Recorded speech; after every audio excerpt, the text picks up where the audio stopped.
وعلى هامش مهرجان القاهرة الدولي السينمائي تنعقد ورش عمل وندوات تضم المبدعين والمخرجين والمنتجين ليتبادلوا سبل التعاون المشترك لإنتاج أعمال متميزة.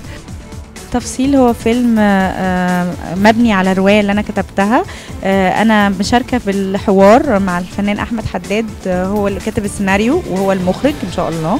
الفيلم بيدور حوالين حي العباسية، الحي اللي أنا اتربيت فيه، والشخصية الرئيسية هي خياطة، وهي بالتفصيل وتفاصيل بتتكلم على علاقتها بالحي وعلاقتها بالناس اللي في الحي، ومن خلالها هي والأشخاص اللي بتتعامل معاهم بنشوف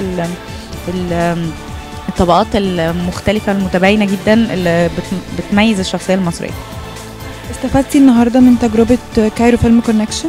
استفدت جدا لأنه أنا قابلت ناس المنتجين من دول مختلفة أوروبية، اتجاهاتهم مختلفة واهتماماتهم مختلفة، ولكن اتعلمت منهم هما بيبصوا على ايه وشايفين الفكرة ازاي وقارين السيناريو ازاي، او على الأقل المعالجة ازاي.